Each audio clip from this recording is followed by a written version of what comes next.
and the heart taking oxygen, lungs takes it, and also beating of our heart. Taking oxygen to the lungs, and then it is sent to the heart, and then the function of the heart. These functions which are happening in the chest region is directly called by the same name, prana. So the function of the prana in this thoracic area is prana itself. They named it as prana. Then apana is the prana which is pushing things out of the body, like urination, ejaculation, pushing the baby from the uterus and pushing aftermath after the urine out. And this is apana. This function when it is doing, it is called in the Indian tradition as apana. It's the same prana, but it is based on the function, it is called different. Samana, middle prana, which is staying in the belly and doing the digestive process, which is called samana. Then udana, which is the prana which is operating from the throat upward. So it separates, the main function the udana is doing is separating the food from not entering into the lungs. ചിലപ്പോൾ കഴിക്കുമ്പോൾ മാറിക്കാറുള്ളൂ. അപ്പോൾ അവിടെ അങ്ങോട്ട് സംബന്ധിക്കൊണ്ടൊക്കെ adjust ചെയ്ത് കൊടുത്തിട്ട് ആണ് ഇതിനെ അങ്ങോട്ടും കൊണ്ടും വിടുന്നത്. ചിലപ്പോൾ അവിടെ ആ പ്രാണൻ of some reason if that prana is not functioning there, the food which you take every time it goes into the wrong side. ചിലപ്പോൾ പറ്റാറുണ്ട്. എനിക്ക് കുറച്ച് ഓൾഡ് ഏജ് ആകുമ്പോൾ ഇത് കോമൺ ആയിട്ട് ഒന്നുണ്ടേ. It indicates that udana is not functioning properly. Then there is another prana which is called dhyana. All the details we will take later. I just name the names. Dhyana. Dhyana is working overall in the body, everywhere in the body. And then after it stays in the body even after you die. Because it has a function to do. The function is putrefaction and decay in the body. Because the body has to go back into the ground, into the afterghan, and the purification process starts due to the change in the dhyana prana. And then there are subsidiary pranas, all the details I can take later. Kurma, Trigara, Naga, Dhanarjaya, Devagata.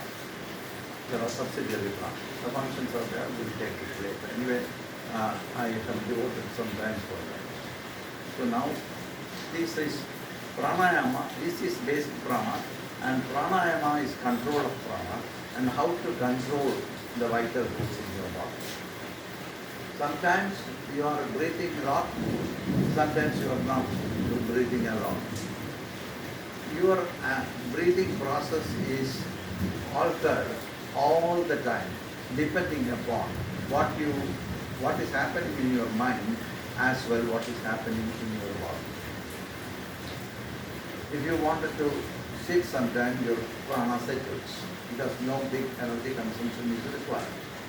And sometimes if you wanted to walk, so the consumption you require more consumption of energy, so more release of energy.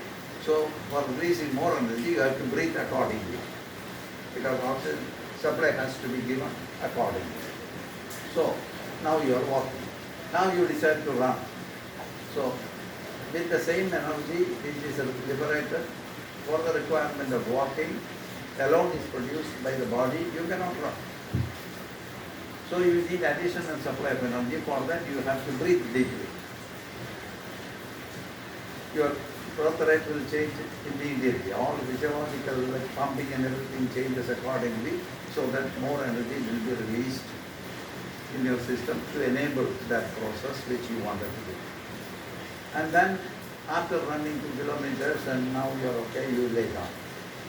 When you lay down, the pranic movement starts to settle because the consumption is not required in the same quantity as it used to while you were running. So you get into relaxation, your breath rate changes immediately. Slowly you become very quiet. The consumption is not needed that much. consumption of energy is not required that much, and so you relax. And then in relaxation, you are falling asleep.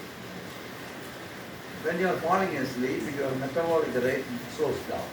Your heartbeat changes, your birth rate changes, all the metabolic functions, digestion, everything is stalled for the time, or reduced for the time. So you don't need much supply. So normally if you are breathing maybe 17 times per minute, in deep slumber, you may be breathing maybe 12 times.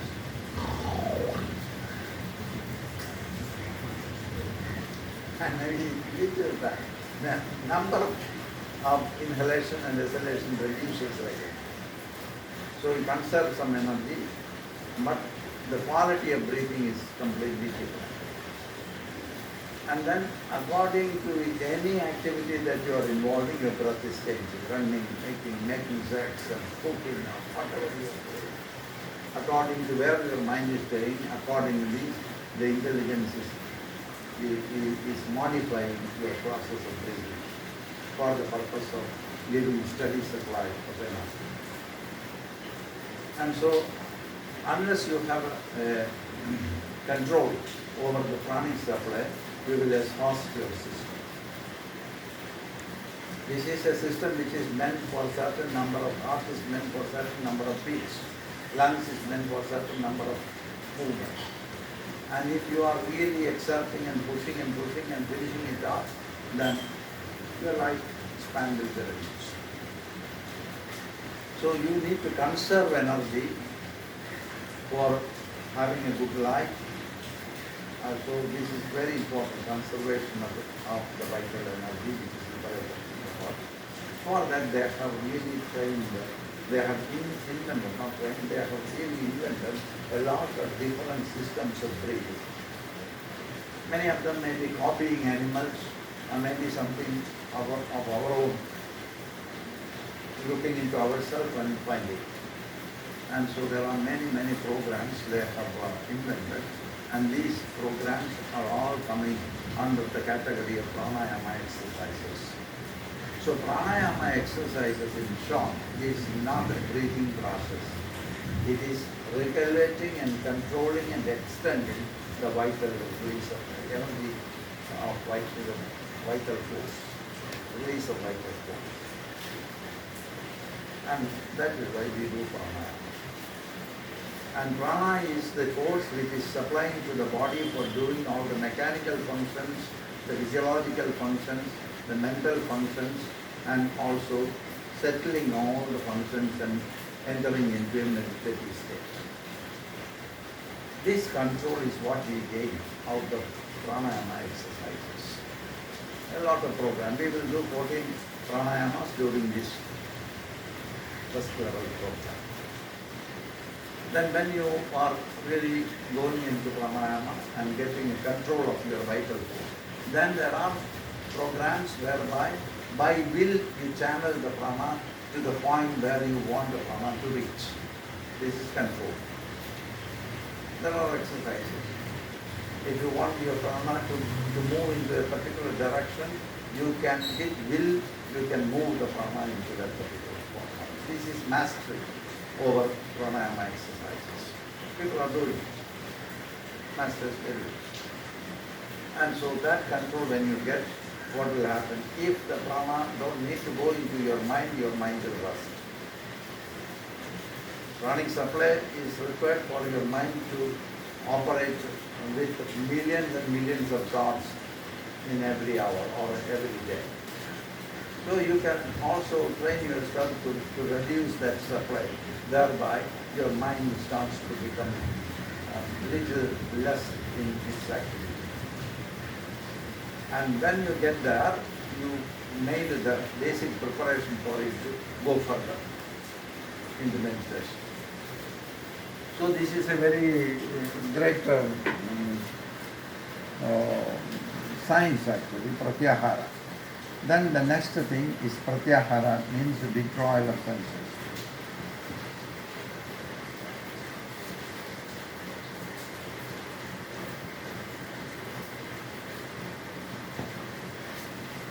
Withdraw. Pratyahara means withdrawal of senses.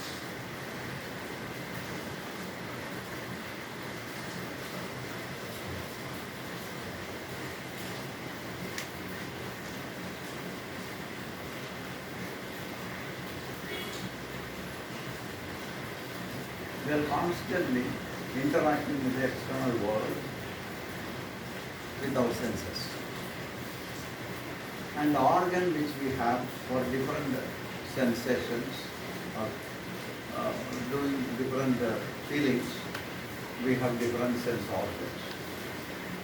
We have eyes for seeing, ears for hearing, nose for smelling, tongue for tasting, and skin for what we call touch. So this is exposed. These are all organs are exposed. And eye you have anything to control, you can shut down. Because you don't need it. All the rest of the sense organs are exposed. So if suppose something comes like a small drop of water, maybe it's not bad, maybe it's good. So immediately, unknowingly, you really gather more information. There is a drop of water falling, you look whether it is a lizard or whether it is a raindrop or somebody who will. So immediately you get the information that is not lizard, or it is not. Maybe some leaking. And then you go on exploring a little bit, your sense becomes so alert, thereby you get more information input, thereby you understand. Based on the information that you get, you assess and you understand that, oh, maybe there is a leak. It is raining, there is a leak. So I have to contact what you call it, mason. This is how we are working. So sense organs are always alert to gather information from the external world, and the information are coming into the body in the form of sensations, different sensations. Sense of touch, sense of smell, sense of taste, sense of vision, sense of hearing. It is coming to us. And this information, when it is coming to the mind has a lot of things to do. Like what we have said, mind becomes immediately alert and what is this? And then with the previous data, it compares and comprehends and says that, no, this is not lizard, it is a leaf. This is how we comprehend. If you cannot comprehend, you become very restless.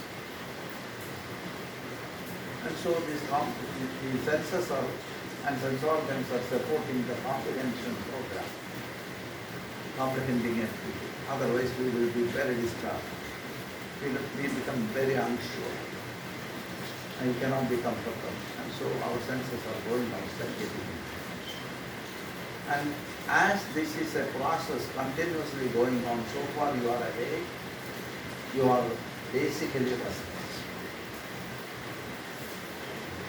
Restless. So you need to, if you want to give some rest to the body, you have to shut down the senses. Eyes you can shut down, but ears you can plunge. And then skin butter, you cannot do it. Smell, you die. And there are certain senses of which you cannot have a mechanical control over it. So you need to train yourself to withdraw your senses from not interacting with the external world. And they have proposed a certain training system, practices to withdraw the senses and to enable you to prepare towards the goal of meditation. And yoga is actually meditation and integration.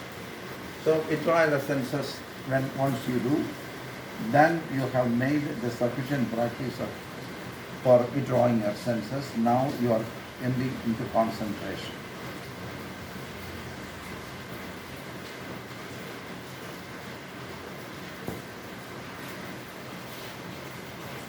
If the senses are getting outside and gathering information continuously, then you can concentrate on anything. So it is not possible. If you don't concentrate anything, you don't understand what you are doing. You get a little information, on the basis you get some assessment, he makes an assessment, maybe right, maybe wrong. But if you get more information input from what you are looking, certainly your analysis and synthesis will be much better, a little more towards appropriate understanding. And so that is why they said this withdrawal is very important to practice. After withdrawal, we are trying to focus it in concentration. We have certain three aspects of that. One is the object of concentration. Object of concentration. Then the process of concentration.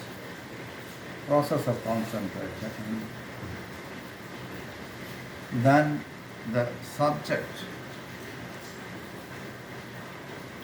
object and the process.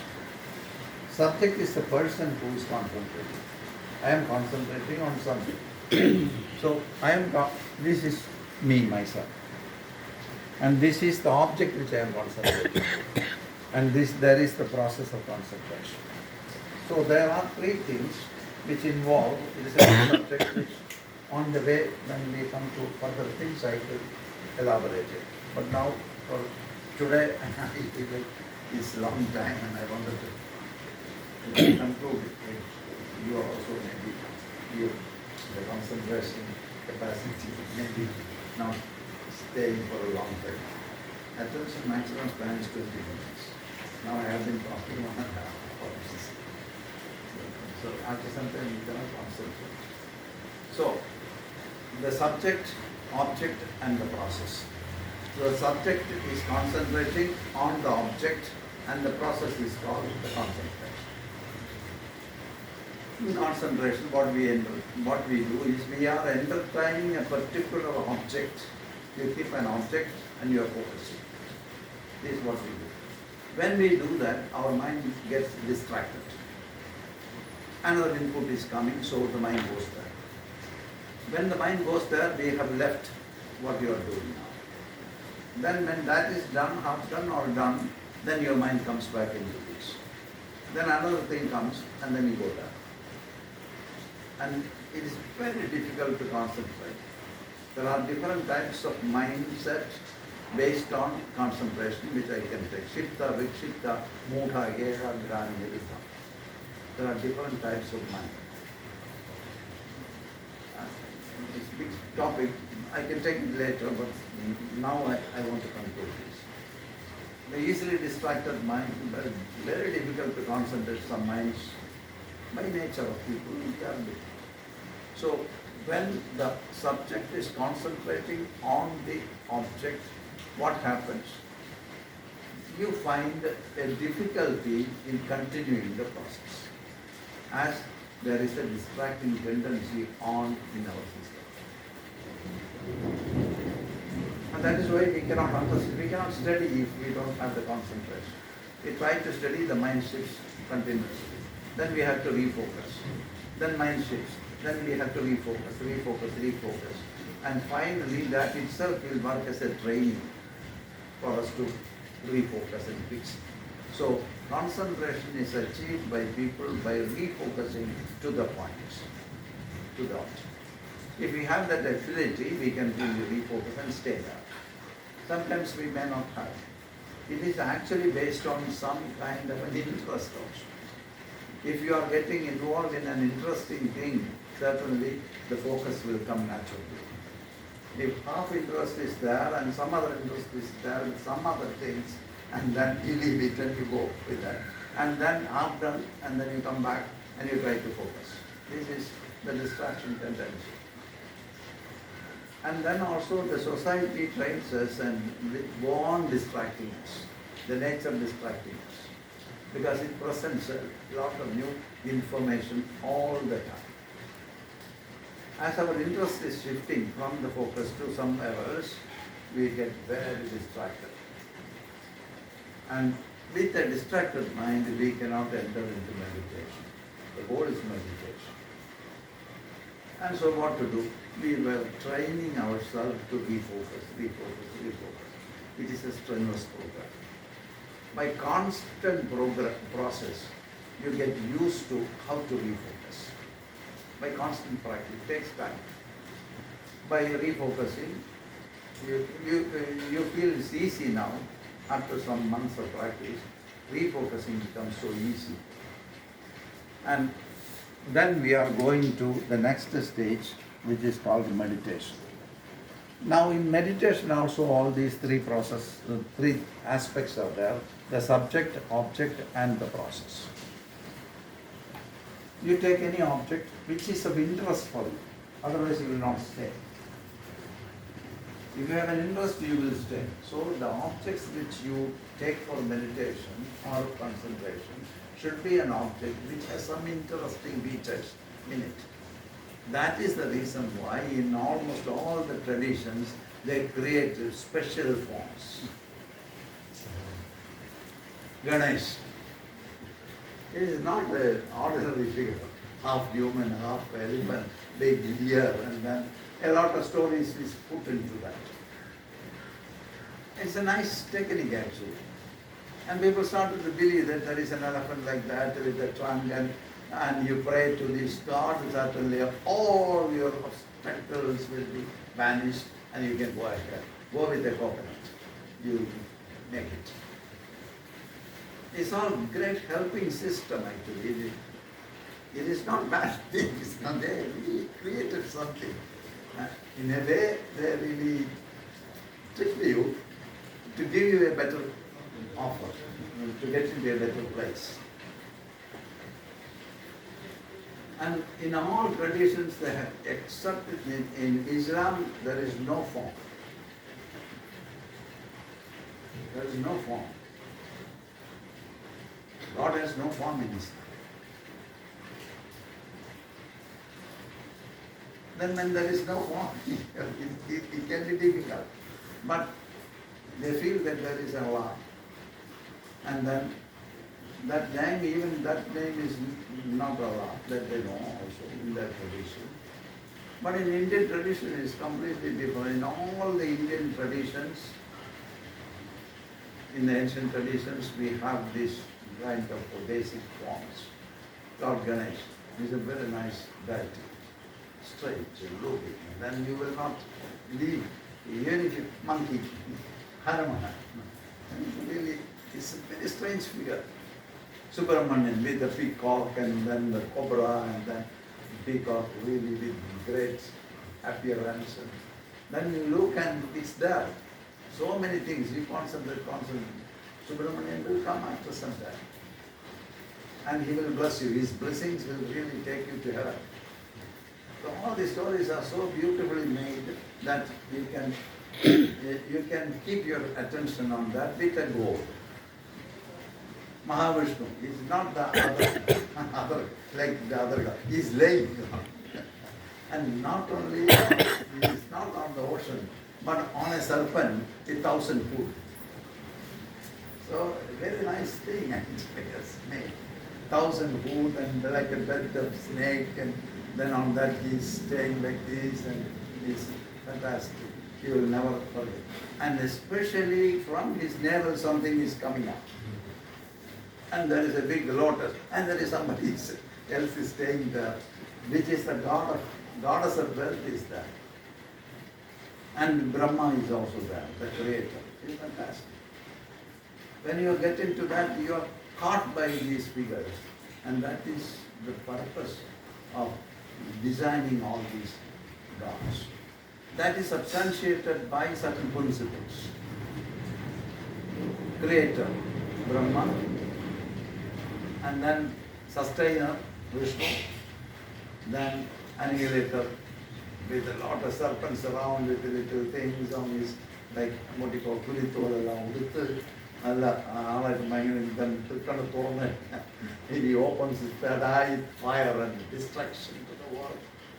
And then big lot of matted hair on his head, and then there is another deity staying there with Gagas coming out from the head.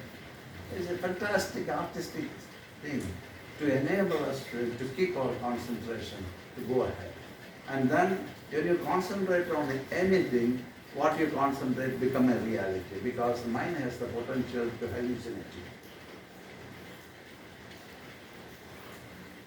you. It is not to hallucinate you to put you into hell. Instead, to lift you from where you are to a better place. It's an incredible work they have done. But it is not understood in that way. It is understood that Vishnu is a reality. Certainly, existence is a reality. Vishnu is the God of existence. So you cannot challenge.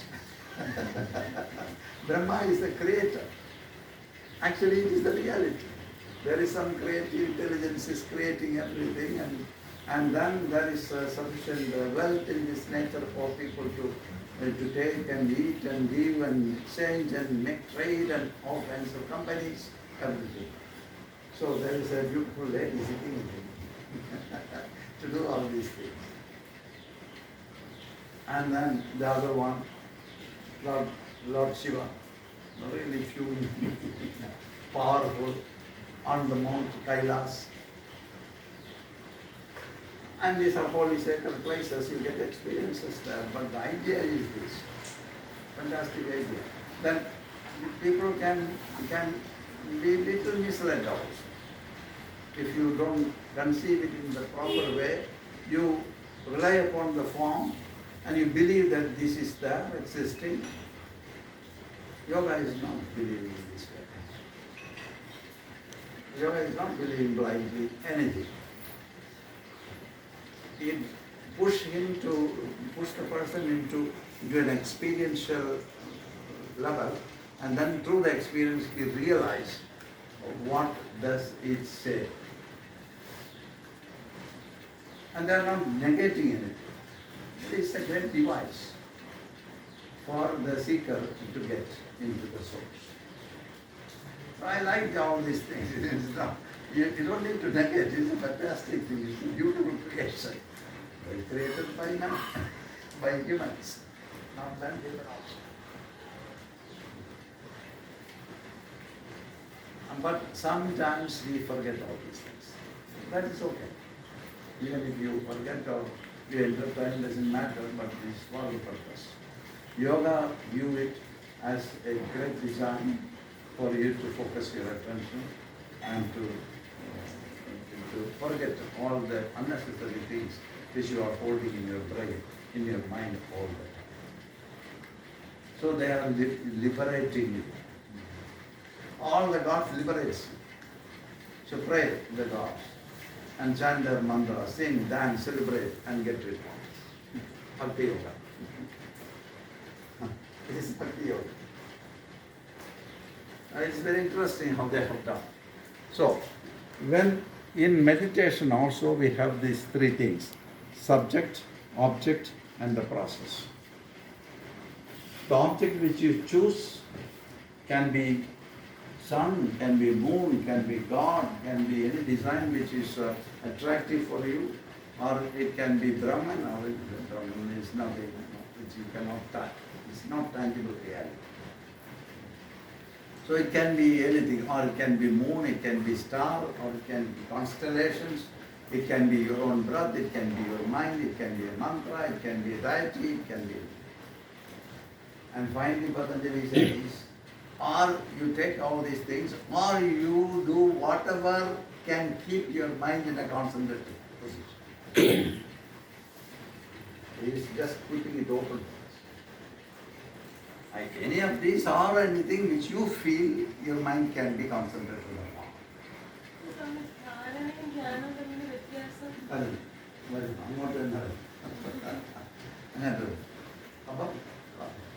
Then when you are entering into all the three aspects of that, but in concentration, there is the distractive tendency. So when that tendency is there, we have to refocus. So concentration becomes a strenuous program. You refocus, and then the strain is there. And by long-term continuous practice will take away the strain. Then your mind will start to flow to the point of attention continuously for a long period of time without effort. That's important. Then you are in meditation. This is the difference between concentration and meditation. continuous flow of the mind to the point of attention for a long period of time is concentration. There is an element which is there in concentration is the strain to refocus. And as you have been doing it for a long period of time, you lose you get rid of the strain. Then it is not a strenuous process at all. You are focusing your attention. And mind is flowing, with no distraction, without effort.